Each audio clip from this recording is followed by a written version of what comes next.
પ્રણામ સૌને. આપણે વર્ગની શરૂઆત કરશું. નમો અરિહંતાણમ, નમો સિદ્ધાણમ, નમો આયરિયાણમ, નમો વજ્જાયાણમ, નમો લોય સપ્પસાહુણમ, યસો પંચાનમુક્તારો સપભાવ પણાસણો મંગલાણમ ચ સભ્ય સિંહણમોય મંગલમ. અજ્ઞાનતિમિરાંધાનામ જ્ઞાનંજન શલાકયા નિત્રમન્મિલિતમ યેન તસ્મૈ શ્રી ગુરવે નમઃ. ચલો,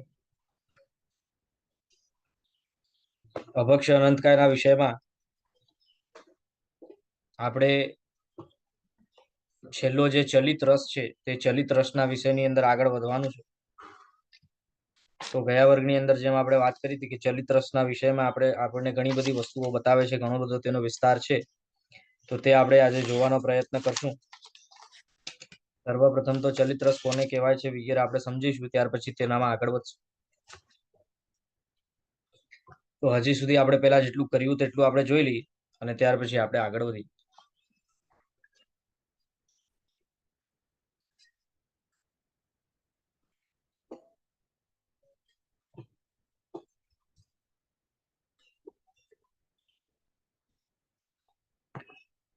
તો સર્વપ્રથમ અભક્ષ્યના વિષયમાં 5 પ્રકારના ઉંબર, ટેટા વગેરેની આપણે વાત કરી. પછી મહાવિગયની વાત કરી. પછી હિમ, કરા અને વિષ, આ 3 વસ્તુઓની વાત કરી. પછી સર્વ પ્રકારની માટી, પછી રાત્રિ ભોજન, પછી બહુબીજ, પછી અનંતકાય, પછી બોળથાણા, ત્યાર પછી ગોલવડા એટલે કે દ્વિદળની વાત કરી. પછી રીંગણાની વાત કરી. પછી અજાણ્યા ફૂલ ફળની વાત કરી. અજાણ્યા ફૂલ અને ફળ. પછી તુચ્છ ફળ અને પછી છેલ્લે ચલિત રસની વાત કરે છે. તો હવે ચલિત રસમાં શું વિષય છે અને કઈ રીતે તે વિષયની અંદર આપણે આગળ વધવાનું છે તે આપણે સમજીએ. તો ચલિત રસ એટલે શું, સર્વપ્રથમ તો તે સમજવાનું છે. ત્યાં કહે છે કે જે પણ વસ્તુનો જે કાળ બતાવેલો છે, જે પણ વસ્તુનો જે કાળ બતાવેલો છે તે કાળમાં રહેતે છતે અથવા તે કાળ પૂર્ણ થયે છે. ફરી પાછું, તે કાળમાં હોતે છતે અથવા તે કાળ પૂર્ણ થાય છે. જો વસ્તુમાં વર્ણ, ગંધ, રસ અને સ્પર્શ જેવું હોવું જોઈએ તેના કરતા વિપરીત અથવા તેના કરતા જુદો થાય તો આપણે તેને ચલિત રસ કહીએ છીએ. એટલે કે તે વસ્તુ એકચ્યુઅલીમાં જેવી હોવી જોઈએ તેના કરતા તેના કલર વગેરેમાં બદલાવ આવી જાય, તેનો કલર ચેન્જ થઈ જાય, તેનો સ્પર્શ ચેન્જ થઈ જાય, તેનો ટેસ્ટ ચેન્જ થઈ જાય, તેની જે ગંધ હોય તેમાં બદલાવ આવી જાય, તેનો આકાર વગેરે જે હોય એમાં ચેન્જ આવી જાય, તો આપણે તેને ચલિત રસ તરીકે કહીએ. ચલિત એટલે જે ચલાયમાન થઈ ગયું, એટલે કે વાસ્તવિકતા જેવું હોવું જોઈએ અથવા તો એકચ્યુઅલીમાં ભક્ષ્ય સમયે જેવું હોવું જોઈએ તેવું રહ્યું નથી, પરંતુ બદલાઈ ગયું, તેને કહેવાય છે ચલિત રસ. તો આમ તો જુદી જુદી વસ્તુઓનો જુદો જુદો કાળ હોય છે અને તે જુદી જુદી વસ્તુઓ પોતાના કાળ મર્યાદાની અંદર હોતે છતે પણ વહેલી બગડી જાય એવું બની શકે. એટલે આપણને છે ને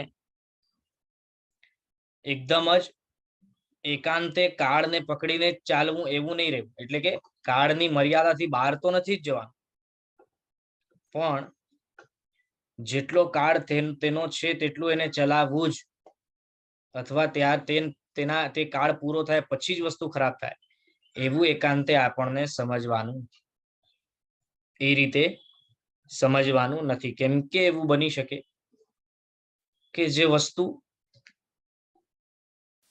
2 દિવસ અથવા 2 દિવસથી વધારે પણ રહી શકે તે વસ્તુમાં પણ જો વર્ણ, ગંધ, રસ, સ્પર્શ બદલાય તો તે જલ્દી ખરાબ થાય. જે વસ્તુ 30-40 અથવા 15-20 દિવસ સાજી રહેવાની છે તે વસ્તુ પણ જો વર્ણ ગંધ રસ સ્પર્શ બદલાય તો જલ્દી ખરાબ થાય તેવું બને. અને અમુક વસ્તુઓ કે જે લાંબો કાળ ચાલે, 6 મહિના, 1 વર્ષ, 2 વર્ષ, એટલો લાંબો કાળ પણ ચાલી શકે તેવી પણ વસ્તુ જો વર્ણ ગંધ રસ સ્પર્શ બદલાય તો તે વહેલી ખરાબ થાય એવું બની શકે છે. માટે શાસ્ત્રોમાં એવું સ્પષ્ટ આપણને સમજાવ્યું છે કે કોઈ પણ વસ્તુ તેના કાળથી ઉપરાંત તો વાપરવાની નથી જ. એનાથી પહેલા તેનો આપણને તેને સમાપ્ત કરી દેવું જોઈએ, તેને પૂરું કરી દેવું જોઈએ. પરંતુ જો કાળથી પહેલા પણ તેનો વર્ણગંધ રસ સ્પર્શ બદલાયો હોય તો તેને ભક્ષ્ય માનવું નહીં, પરંતુ અભક્ષ્ય માનીને ચાલવું, તેવું અહીં શાસ્ત્રોમાં કહેલું છે. તો અમુક વિશેષ વસ્તુઓના બાબતમાં શાસ્ત્રોમાં આપણને જણાવે છે કે જેના વિષયમાં મોટે ભાગે આપણે પ્રશ્નો આપણને હોય છે. એમાં સર્વપ્રથમ આપણને કહે છે જે લોટ હોય તેના વિષયમાં. તો આ રીતે જુદી જુદી ઘણી બધી વસ્તુ આવશે, તે એક વસ્તુને આપણે વિસ્તારથી જાણવાનો પ્રયત્ન અવશ્ય કરશું. એમાં સર્વપ્રથમ આપણને લોટની વાત કરે છે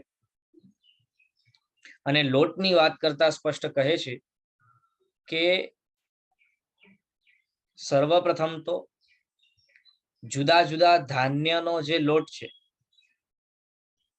જુવાર, બાજરા, ચોખા, ઘઉં વગેરે વગેરે, તે બધાનો લોટ દળ્યા પછી જો ચાળ્યો ન હોય, એટલે કે છન્નીથી એને ચાળ્યો ન હોય તો અમુક કાળ સુધી તે લોટ મિશ્ર રહે છે. શું કહે છે? એટલે આપણને લોટ દળ્યા પછી સૌથી પહેલો કામ એને ચાળી લેવાનું કરવાનું છે. જો લોટ દળી દીધું હોય પણ ચાળ્યું ન હોય તો અમુક કાળ સુધી મિશ્ર રહે છે. તે કાળની ગણના કેટલી, તો તેને સમજાવવા માટે આપણને કહે છે કે 2 મહિનાના અંતરમાં તેનો કાળ બદલાતો જાય છે. તેમાં વિશેષ કરીને જે ચોમાસાનો સમય છે,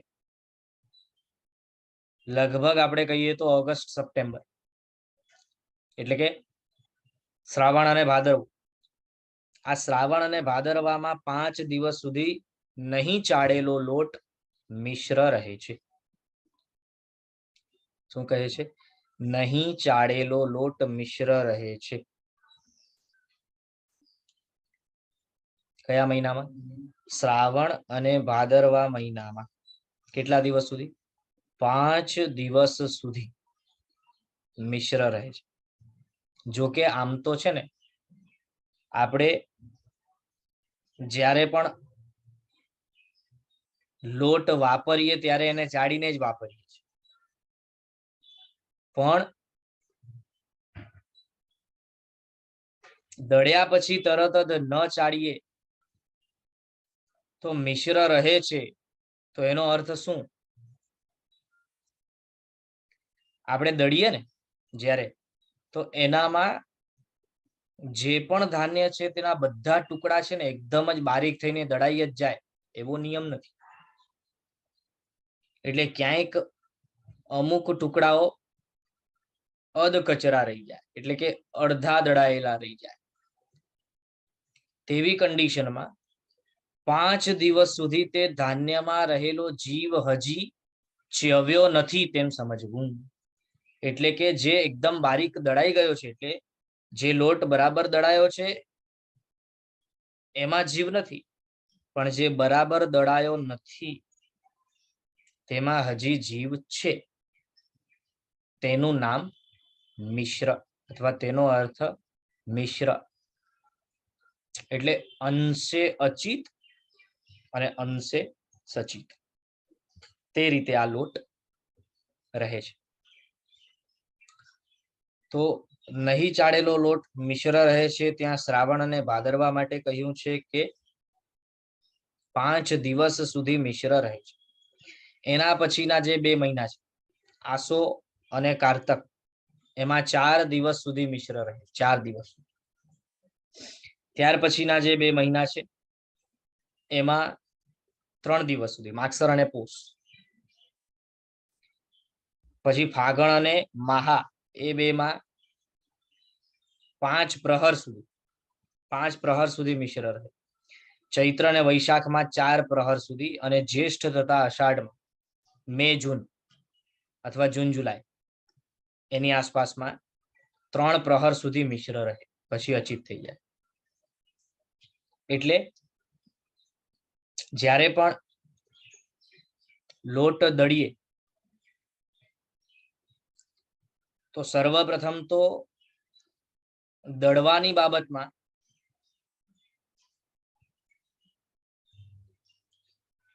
જ્યાં વરસાદ ન પડે ત્યાં પણ તેનો કાળ એ જ રીતે સમજવો. જ્યાં વરસાદ ન પડે ત્યાં પણ તેનો કાળ એ રીતે, કેમ કે એની અલગ કોઈ વિવક્ષા શાસ્ત્રોની અંદર કરવામાં આવી નથી. એટલે કે અલગથી કોઈ વિશેષ કાળ માટે વિશેષ ઋતુ વગેરે માટે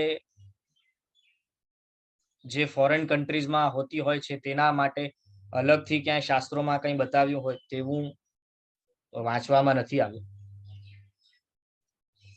તો એ અપેક્ષાએ આપણને એમ સમજવું કે આમાં છે ને પાછું એક વસ્તુ આપણને ક્લિયર કરવી કે જે ઋતુઓની અપેક્ષા એ કહે છે અથવા જે મહિનાઓની અપેક્ષા એ કહે છે તો ત્યાં સમજવું કે હ્યુમિડિટી વધારે હોય તો વધારે દિવસ મિશ્ર રહે તેવી ગણતરી આપણને બસ સ્પષ્ટ ખ્યાલ આવે છે. કેમ કે અહીંયા શું કહ્યું, શ્રાવણ અને ભાદરવો એ દિવસોમાં જુઓ હ્યુમિડિટી બહુ વધારે, એ મહિનાઓમાં હ્યુમિડિટી એટલે કે વાતાવરણમાં ભેજ બહુ વધારે. તો ભેજવાળા વાતાવરણની અંદર વધારે દિવસ મિશ્ર રહે છે તેવું સ્પષ્ટ આપણને સમજાય છે. તો તે હિસાબે છે ને આપણને બરાબર એ ખ્યાલ આવે કે જો આપણી આસપાસ જ્યાં આપણે રહીએ છીએ ત્યાં ભેજવાળું વાતાવરણ જે દિવસોમાં વધારે હોય તે દિવસોમાં વધારે દિવસો સુધી મિશ્ર રહે છે લોટ, તેમ સમજવાનું.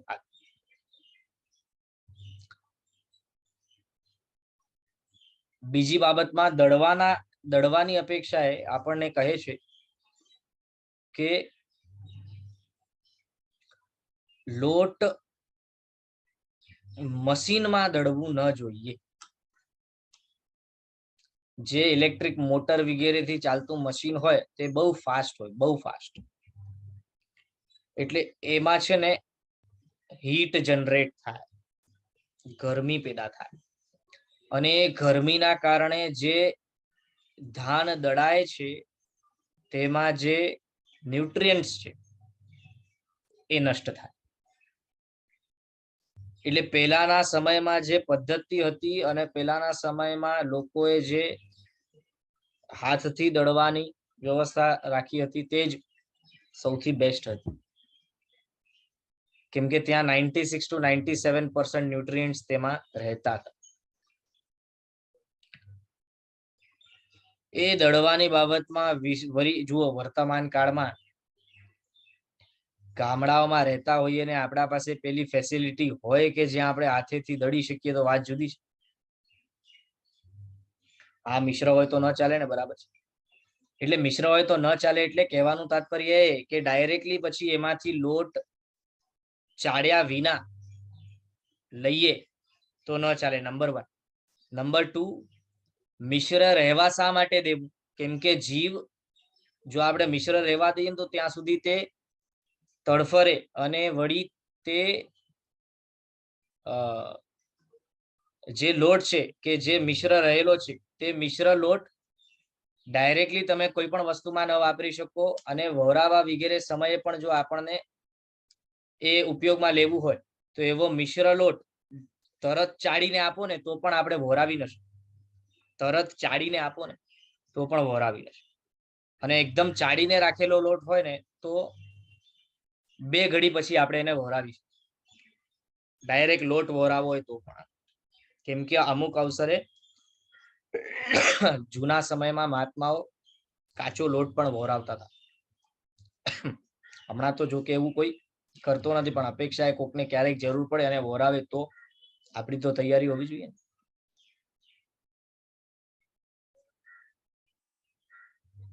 વળી શ્રાવકોને પણ મિશ્ર ન ચાલે, કેમ કે સચિત વાપરવાની આપણને પણ ના જ છે. એટલે જો ભૂલે ચૂકે આપણે સચિત વાપરી લઈએ તો એ આપણા માટે અયોગ્ય છે.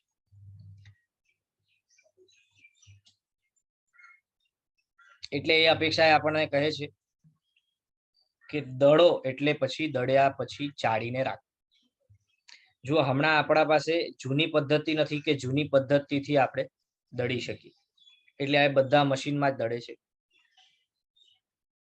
તો મશીનમાં દળતા સમયે ન્યુટ્રિયન્ટ્સ તો જાય છે, પણ બીજું નુકસાન એ થાય છે કે દળ્યા પછી જો એને બરાબર ઠંડુ થવા ન દઈએ અને ગરમ ગરમ જ આપણે ડબ્બામાં પેક કરી દઈએ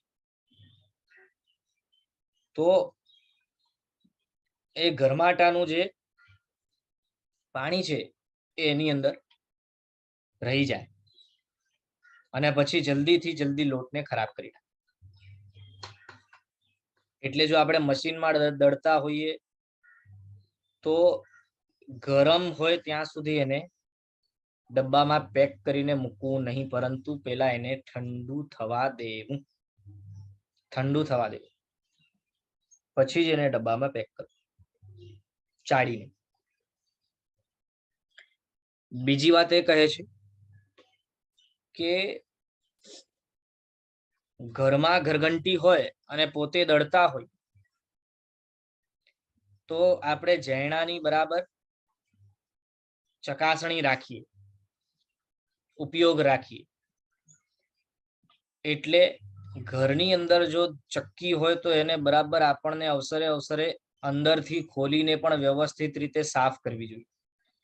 એના જુદા જુદા અવયવો, મશીન વગેરે બધું ખોલીને પોતાને સાફ કરતા આવડવું હોય તો પોતે સાફ કરવી, અન્યથા તેમના જે ટેકનિશિયનો હોય તેમને બોલાવીને પણ એક વખત વ્યવસ્થિત સાફ કરાવી લેવી.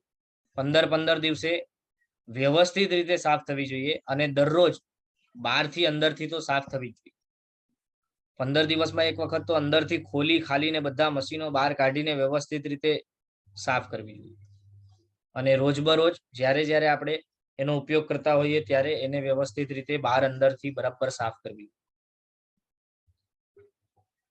જેથી જૈણામાં બરાબર ઉપયોગ રહે.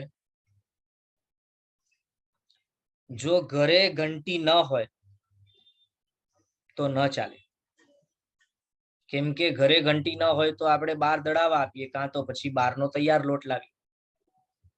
બીજું તો કોઈ ઓપ્શન નથી. એટલે બહાર દળાવ્યા આપીએ તો આખા ગામની ચક્કી ભેગી હોય, એટલે કે ખાલી તમે નહીં પણ બીજા પણ લોકો ત્યાં દળાવતા હોય. વળી દળવા વાળો જે છે તે જૈણાની અપેક્ષાએ દળવા માટે બેઠો નથી, પણ પૈસા કમાવાની અપેક્ષાએ દળવા માટે બેઠો. તો શું થાય?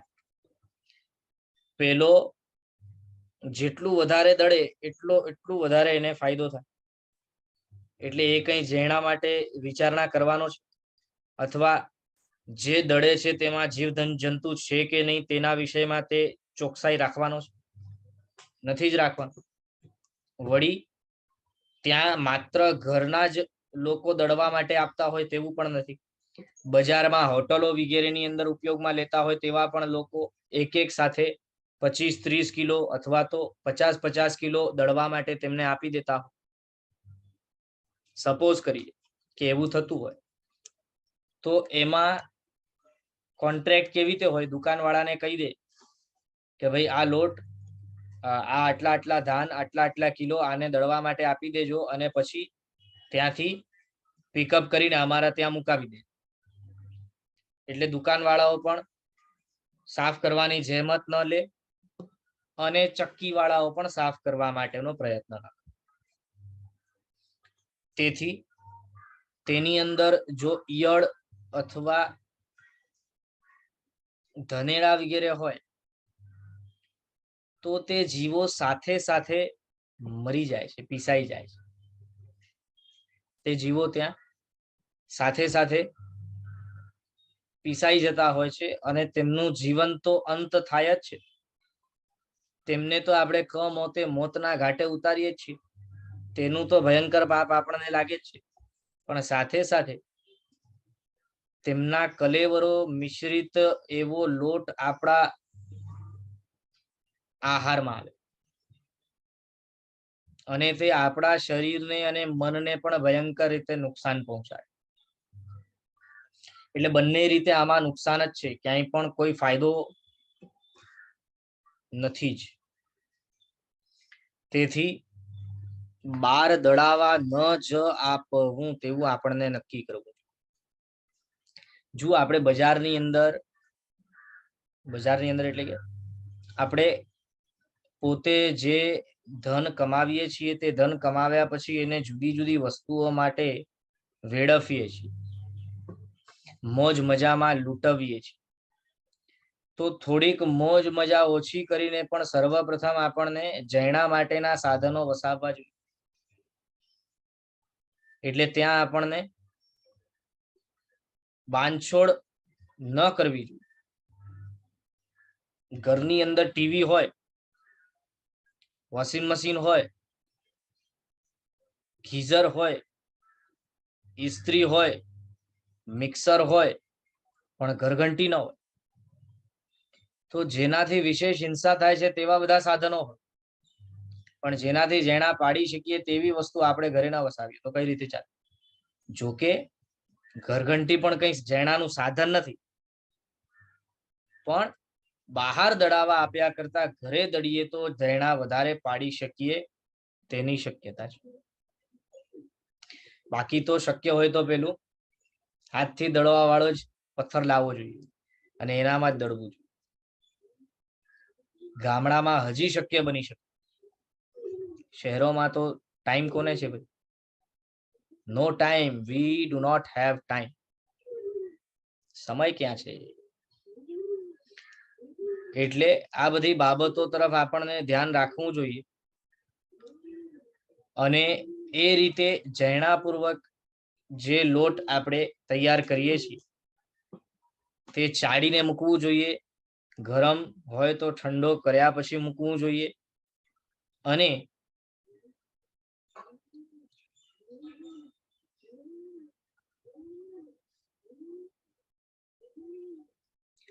હા, જો એક પ્રશ્ન એવો આવ્યો, તમે કહો છો એ બધું બરાબર છે, પણ એક એજ થયા પછી લોકોથી થતું નથી, તબિયતની લાચારી હોય છે એટલે રેડી લોટ લે છે. પરમાત્માએ સંયુક્ત કુટુંબમાં રહેવાનું કીધું હતું કે એકલા રહેવાનું કીધું? બોલો. પરમાત્માએ હમ દો હમારે દો પાડ્યું છે બાર કે આપણે પાડ્યું? એટલે એવો કુટુંબ કે જ્યાં લોકો સાથે રહેતા હોય ત્યાં બધું શક્ય બને. હજી પણ હું કહીશ, સંયુક્ત કુટુંબ એ સુખી જીવન અને જૈણાનો મુખ્ય સ્ત્રોત છે. સંયુક્ત કુટુંબમાં રહો, સાથે મળીને રહો, તો પરિવારના સભ્યો પુરુષો સાથે ધંધો કરી શકે અને બહેનો સાથે મળીને ઘરને વ્યવસ્થિત રીતે ચલાવી શકે. જે વડીલો હોય એ બરાબર ધ્યાન આપી શકે, એમને કાર્ય કરવાની જરૂર ન પડે, એ માત્ર છે ને બતાવે કે આ વસ્તુ આ રીતે થવી જોઈએ, આ રીતે ન થવી. તેથી તેમનું એક્સપિરિયન્સ કામ આવે. અને જે નાની ઉંમરની બહેનો હોય તેમનું શું કામ આવે? તેમની મહેનત કામ આવે. મીનાબેન, પ્રશ્ન છે?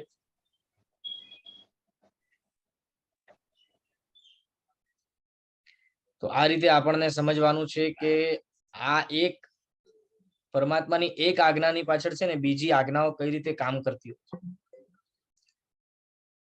તો વર્તમાનમાં પરિસ્થિતિ એવી સર્જાઈ છે કે આપણે સંયુક્ત કુટુંબમાં નથી રહેતા અને જુદા જુદા રહીએ છીએ, માટે આ બધી અગવડો ઊભી થઈ છે. અને પછી લાચારી ના નામે આપણે હિંસાને અપનાવી લઈએ છીએ, પણ એ ખોટી વસ્તુ છે. ચલો તો ચાળ્યા વિનાના લોટનો આપણે કાળ જોયો કે જે લોટ ચાળેલો ના હોય તે લોટનો કાળ કેટલો અને કઈ રીતે. ત્યાર પછી ચાળ્યા પછીના લોટનો કાળ કેટલો હોય છે તે આપણે સમજીએ. એટલે કે એક વખત જો લોટ મિશ્ર હતું તે બરાબર અચિત થઈ ગઈ, બરાબર લોટને એટલે કે ધાનને દળ્યા પછી આપણે તેને ચાળી લીધું અને ચાળીને પછી મૂક્યું, તો ચોમાસા દરમિયાન તે 15 દિવસના કાળનો છે અને શિયાળા દરમિયાન 20 દિવસનો કાળ, ઉનાળા દરમિયાન 30 ડેઝ 30 દિવસનો કાળ, એ રીતનો કાળ માપ છે. અરે મિશામ દુકાન ચોમાસા દરમિયાન 15 દિવસનો, શિયાળામાં 30 દિવસનો અને ઉનાળામાં 20 દિવસનો, એ રીતનો કાળ છે. પાણી માટે ઊંધું છે. પાણી માટે આપણને સમજવાનું કે ચોમાસામાં 9 કલાક, શિયાળામાં 12 કલાક અને ઉનાળામાં 15 કલાક. આ રીતે પાણીનો એપ્રોક્સ કાળ છે. 15 કલાક એટલે એક્ઝેક્ટલી 15 કલાક પકડવાના નહીં, જલ્દી જલ્દી વાપરી લેવાનું, જેટલું જલ્દી બને એટલું એને વપરાશમાં લઈ લેવાનું. તો આ જે આપણને કાળ બતાવ્યો છે લોટનો, તે ચાળ્યા પછીનો કાળ બતાવ્યો, અભક્ષ્ય થવાથી પહેલાનો કાળ. ચોમાસામાં 15 દિવસથી વધારે રહે તો અભક્ષ્ય થઈ જાય, પણ એનો અર્થ એ નથી કે 15 દિવસ રહી જ શકે. 15 દિવસથી વેલા પણ જો એના વર્ણગંધ રસ સ્પર્શમાં બદલાવ આવી જાય તો મે બી પોસિબલ એ અભક્ષ્ય થઈ જાય. એટલે કે મે બી પોસિબલ વર્ણગંધ રસ સ્પર્શમાં ચેન્જ આવી જાય અને તે અભક્ષ્ય થઈ જાય. વળી શાસ્ત્રોમાં એવું પણ કહ્યું છે કે જેટલી જરૂર હોય ને તેટલું જ બરાબર સંગ્રહ કરીને રાખવું, બહુ વધારે સંગ્રહ કરીને ન રાખવું, કેમ કે લોકોની આદત છે કે ભરીને રાખે બધું. તો હા, દુષ્કાળ વગેરેનો સમય આવવાનો હોય તેવી કોઈ અવસ્થા હોય ત્યારની વાત જુદી છે, પણ સામાન્ય સંજોગોમાં આપણને જેટલું ખપે તે રીતે અઠવાડિયાનું અથવા 15 દિવસનું એકી સાથે આપણે રાખીએ. ધાન બહુ તો મહિના 2 મહિનાનું એકી સાથે રાખીએ એટલું બસ છે. અને બરાબર એને સાચવીને રાખવું જોઈએ, કેમ કે ધાન છે ખોરાકની વસ્તુ છે, એટલે બીજા પણ જીવો પોતે તેને પોતાનો ખોરાક તો બનાવવાના જ છે. એટલે ઈયળ, ધનેડા વગેરે થવાની શક્યતાઓ ધાનમાં હોય છે. એ ધાનને બરાબર ઉપયોગપૂર્વક મૂકીએ, જેથી તે ખરાબ ન થાય તે રીતે મૂકીએ.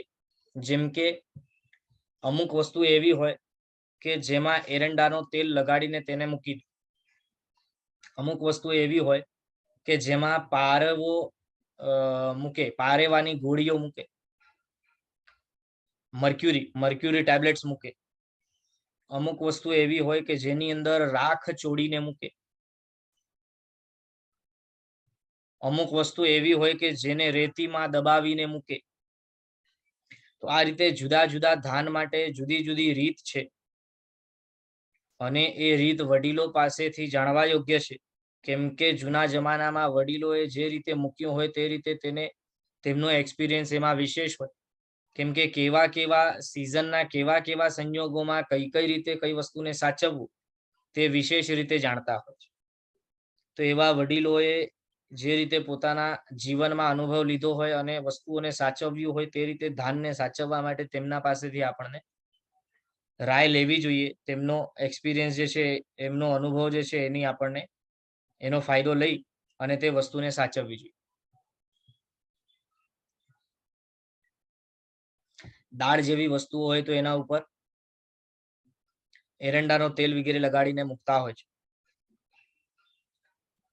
ઘઉં, જુવાર જેવી વસ્તુ હોય તો રાખ ચોડીને, ચોખા હોય તો રાખ ચોડીને મૂકતા હોય છે. બોરિક પાવડર પણ ચોડીને મૂકતા હોય છે. મગ જેવી વસ્તુ હોય તો રેતીમાં દબાવીને મૂકતા હોય છે. તો આ રીતે જુદી જુદી વસ્તુઓને સાચવવા માટે જુદી જુદી રીતો પરંપરાથી ચાલતી આવે છે. તે રીતે તેને બરાબર સાચવવું. અને જેમ કહ્યું કે જેટલી ખપ હોય એટલું સંગ્રહ કરો, કેમ કે બહુ વધારે સંગ્રહ કરીને રાખો તો તેમાં લાંબે ગાળે જંતુ થવાની શક્યતા છે જ. કેમ કે આ રીતે સાચવવા બાદ પણ જો તેલ વગેરે લગાડીને સાચવ્યા બાદ પણ છે ને કોઈ ગેરંટી નથી કે નહીં જ થાય. એવા દાખલાઓ પણ બને છે કે તેલ વગેરે લગાવ્યા પછી પણ ઘણો સમય નીકળ્યો તો પછી તે વસ્તુ બગડી છે. અને એમે છે ને પહેલા સમયમાં બરાબર સમજજો, પહેલાના જમાનામાં કે જ્યારે લોકો પાસે ગાયો હતી,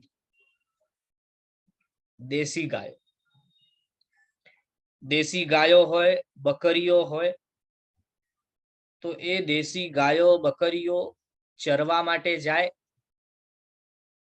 ત્યારે ઔષધો સાથે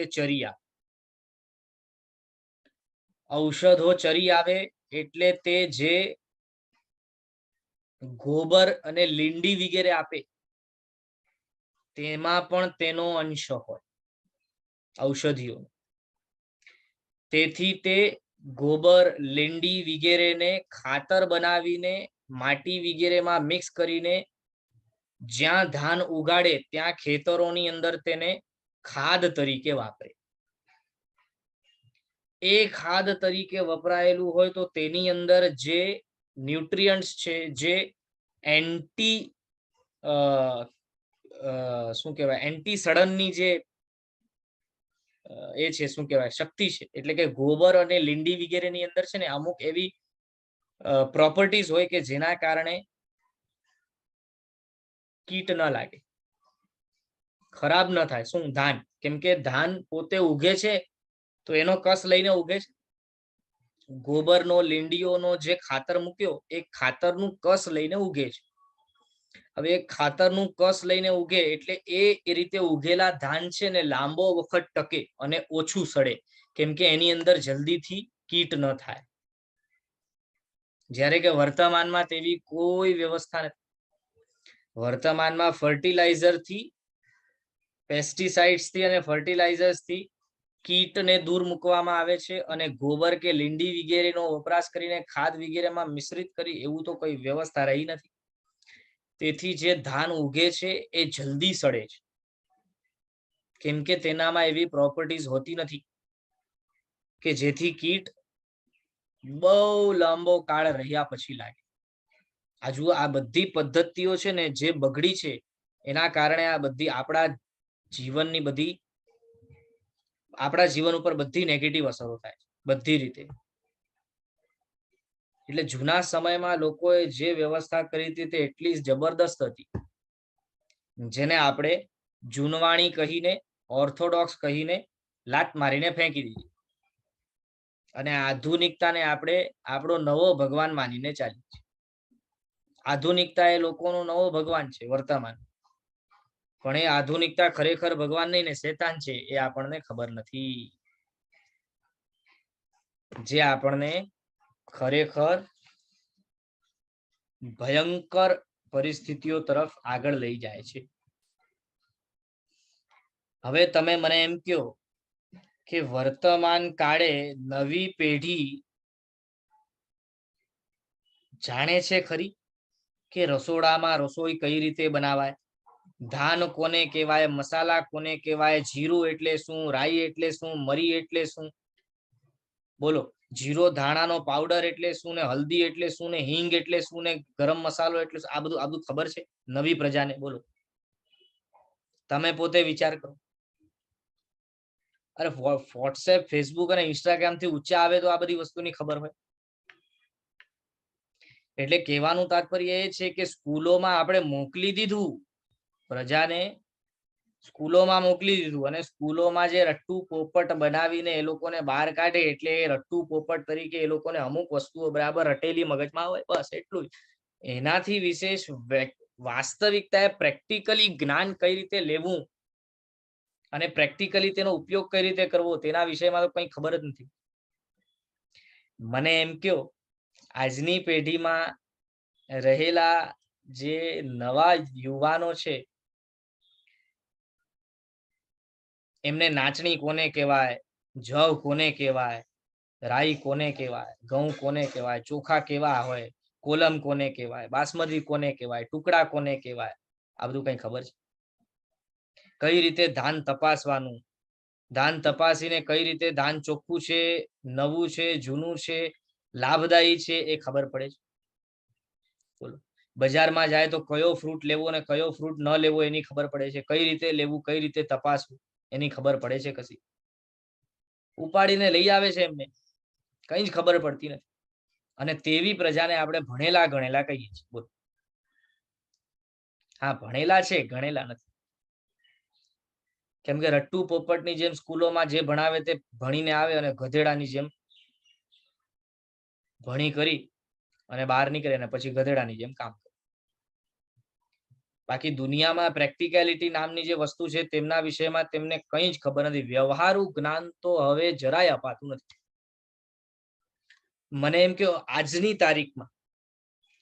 તારીખમાં જો એવી પરિસ્થિતિ આવે કે લોકોને ખાવાના લાલા પડે, ગામ ભેગું થવું પડે અને ગામે જઈને જમીનમાં ખેતી કરવી પડે, તો આજની તારીખમાં કેટલી પ્રજા એવી તૈયાર થાય કે જે પોતાની મેળે સ્વબળે ખેતી કરી શકે? એટલે ખેતીનું ખય નથી આવડતું, ખેતી કેવાય કોને જીવનમાં ક્યારે જોઈ નથી, બોલ તો શું કરે?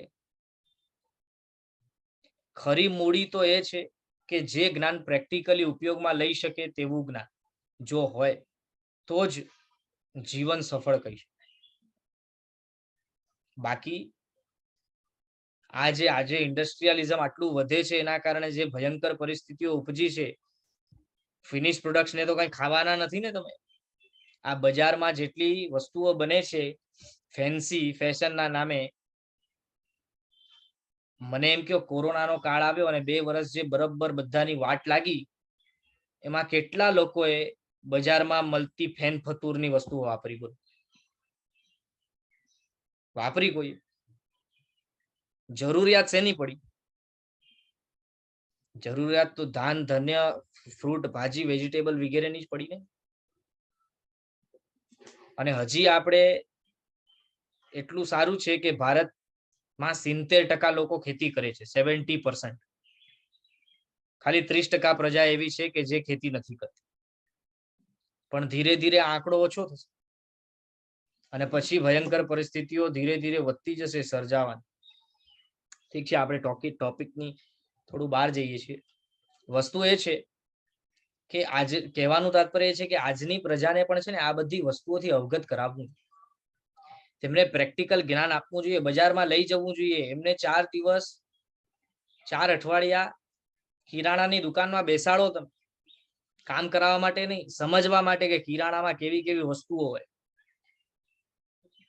પછી ખેતરોમાં લઈ જાઓ, ગામડાઓમાં લઈ જાઓ, 2-4 મહિના ગામડાઓમાં રહીને ખેતરોની અંદર કામ કરાવવા માટે નહીં, પણ ખાલી સમજે કે ખેતી કઈ રીતે થાય, શું વસ્તુની ખેતી કયા સિઝનમાં થાય, એ બધું સમજવાની જરૂર છે.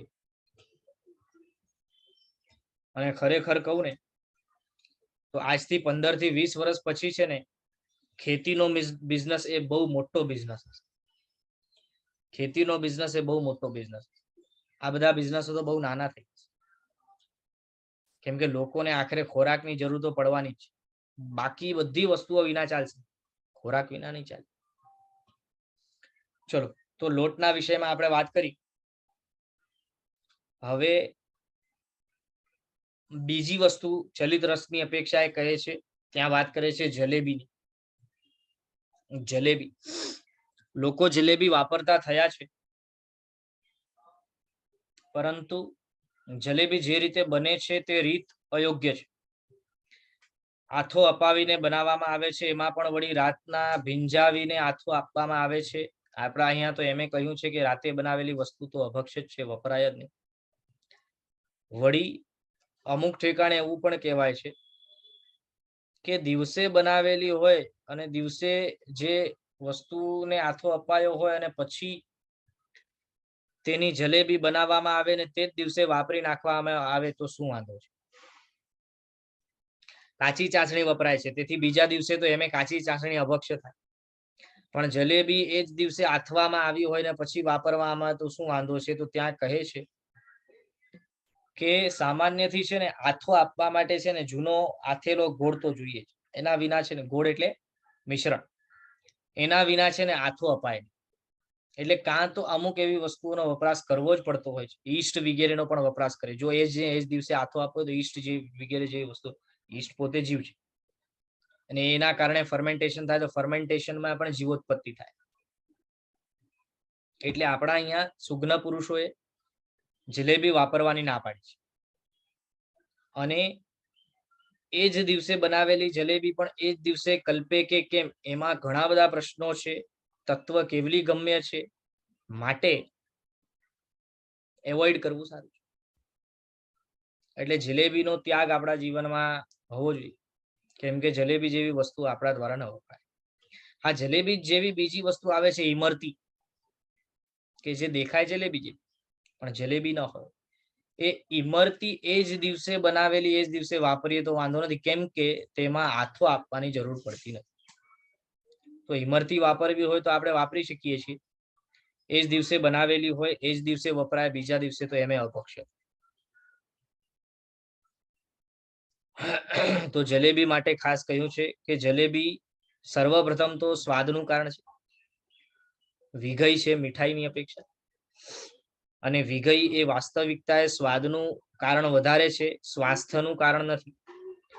અને તેથી વિકાર વગેરે પણ પેદા થાય છે. તો વિકાર કરનારી વસ્તુ, વિગઈ તરીકેની વસ્તુ જેટલી વધારે વર્જવી શકીએ એટલું વધારે સારું. જો આપણો શરીર જે છે ને, એ જેટલો વધારે સાદો ખોરાક લે ને એટલો વધારે સ્વસ્થ રહે. તમને કદાચ ખ્યાલ હોય તો આપણા શાસ્ત્રોની અંદર એવું વર્ણન આવે છે, કલ્પસૂત્રની અંદર તો ખાસ કરીને આ વર્ણન આવે છે કે અતિ વધારે મીઠું, અતિ વધારે તીખું, અતિ વધારે ખાટું, અતિ વધારે કડવું, અતિ વધારે મોડું વગેરે જે વાપરીએ તો એ શરીરને નુકસાન કરે છે. બધે ઠેકાણે અતિ અતિ અતિ અતિ જે કીધું છે તે નુકસાનકારક બતાવ્યું. એટલે અતિ સર્વત્ર વર્જ્યતે, અતિ બધે ઠેકાણે વર્જાય છે, વર્જવા યોગ્ય છે.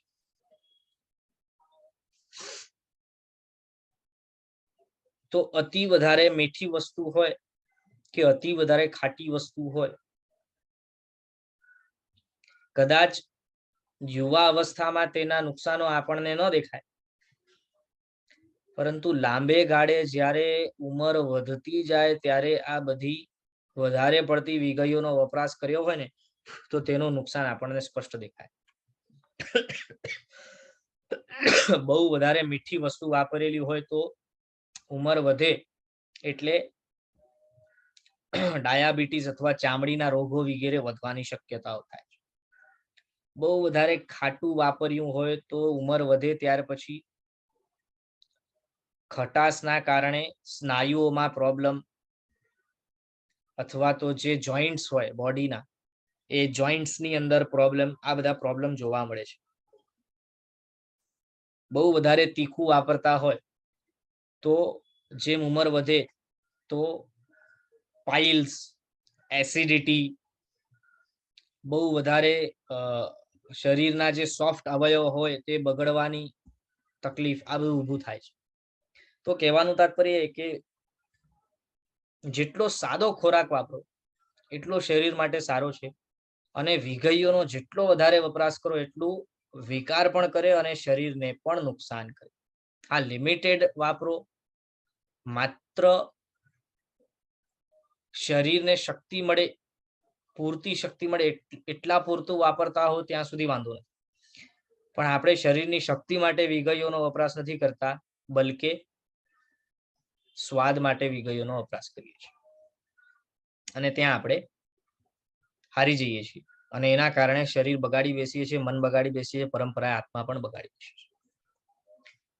તો જલેબીના બાબતમાં આપણને કીધું છે કે વપરાશ ન કરવો. અવસરે કેવું છે કે અમુક જે પ્રસંગો થતા હોય છે તે પ્રસંગોની અંદર પણ જલેબી બનતી હોય છે. ભલે ઉપયોગપૂર્વક તે દિવસે જ, દિવસ દરમિયાન જ બનાવીને તે દિવસે બનાવીને વાપરવાનો દાવો કરે, છતાં પણ તે ઉચિત નથી કહેવાયું, કેમ કે સર્વપ્રથમ તો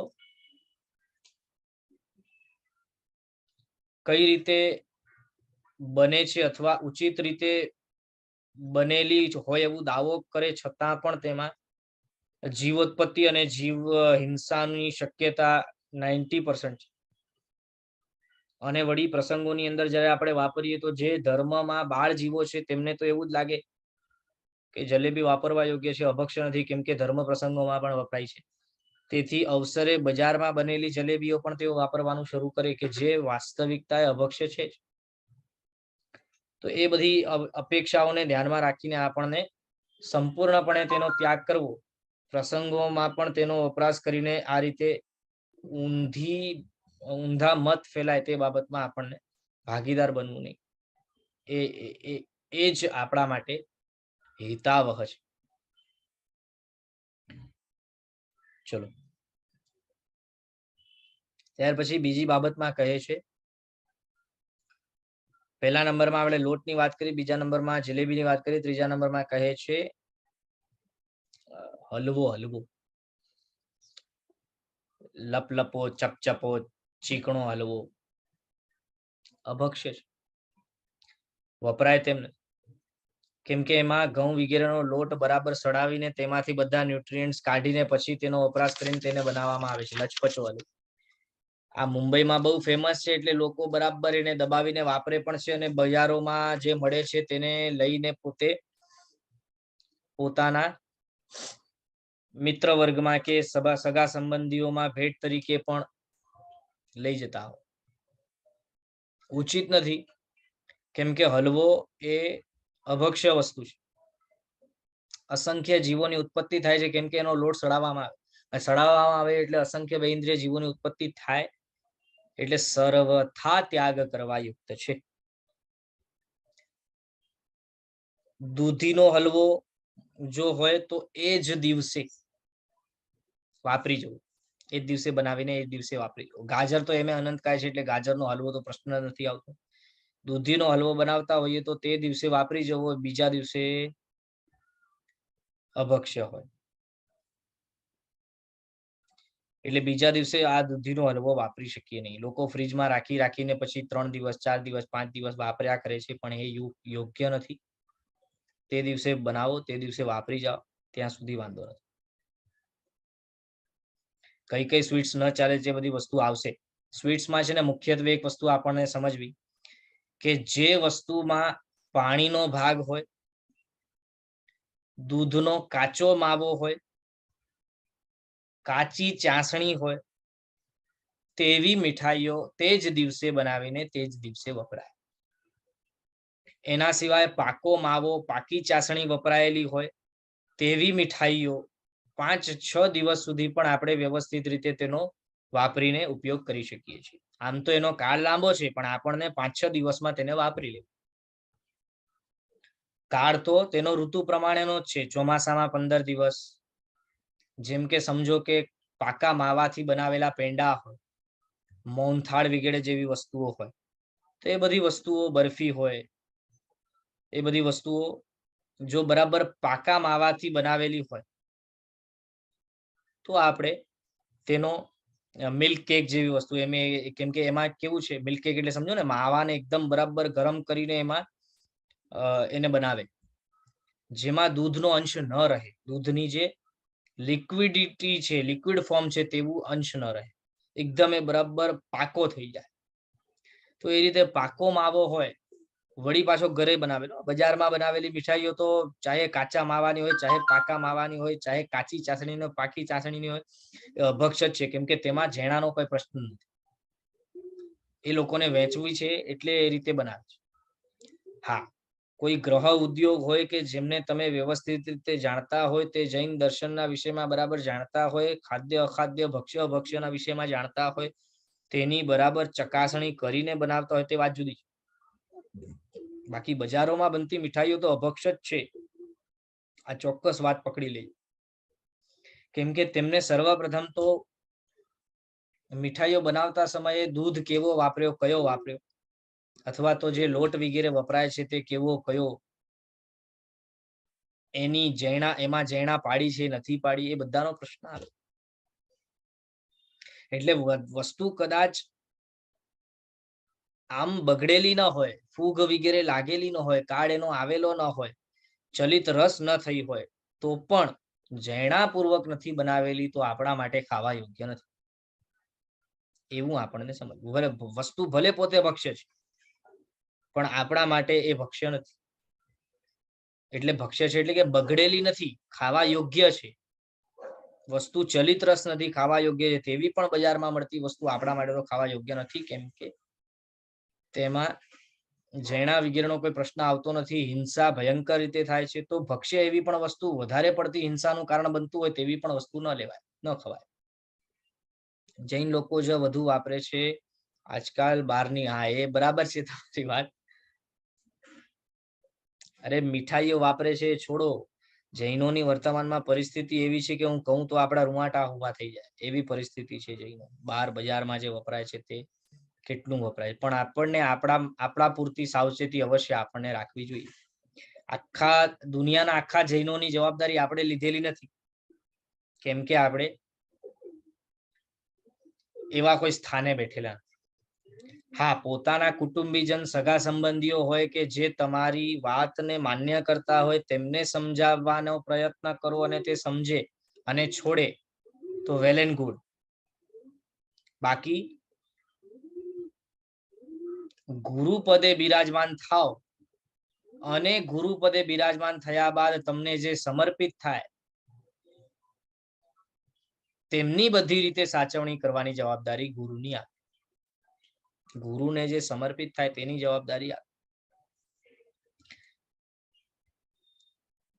તો આપણને એટલી સાવચેતી રાખવાની કે આપણે ક્યાંય તેમાં અનુપયોગના કારણે, પ્રમાદના કારણે અજૈણા તો કરતા નથી ને. આજકાલ તો કોને સાચું સાંભળવું બી ગમતું. હા, એ બરાબર છે ને. તો એમે પરમાત્માને થોડી આપણને એમ કીધું છે કે પકડી પકડીને બધાવે તમે સાચું કહો, એવું પરમાત્માએ આપણને કીધું પણ નથી. અરે પરમાત્માએ તો ત્યાં સુધી આપણને એવું કીધું છે કે સામેથી 7 વખત વિનંતી ન કરે ને ત્યાં સુધી આપણને કહેવાનું ના આવે. બોલો, અપેક્ષા એ સામેથી આ બાબતમાં 7 વખત વિનંતી ન કરે ત્યાં સુધી કહેવાનું ના આવે. એટલે આપણે હેડ ઓફ ધ ફેમિલી હોય અને કુટુંબની જવાબદારી આપણા ઉપર આવે છે, ત્યાં આપણી ફરજ અવશ્ય બને છે અને ત્યાં આપણને સાચવવાનું આવે. બાકી ગામની જવાબદારી આપણે લીધી નથી. હા, ભાવના અવશ્ય ભાવી શકો.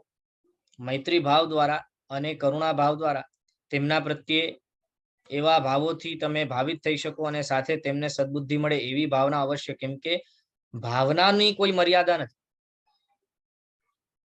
ભાવના માટે સંપૂર્ણ 14 રાજલોક પડ્યો છે. ભાવો ને બિંદાસ 14 રાજલોકના સંપૂર્ણ જેટલા પણ જીવો છે બધાને સદબુદ્ધિ મળે અને પરમાત્માનો માર્ગ પ્રાપ્ત થાય તેવી ભાવના કરવામાં ક્યાં વાંધો નથી.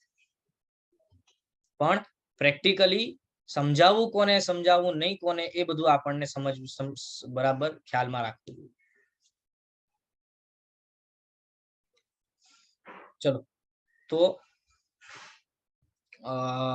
હલવાના વિષયમાં આપણે વાત કરી રહ્યા હતા. આગળ પણ એના વિષયમાં વાત કરશું અને બીજી પણ ઘણી બધી વસ્તુઓ છે કે જેમને આપણે ક્રમશર લેતા જશું. આજ માટે આપણો સમય થયો છે, તો આજ માટે એટલું રાખીએ છીએ. નેક્સ્ટ વર્ગની અંદર આગળ વધશું.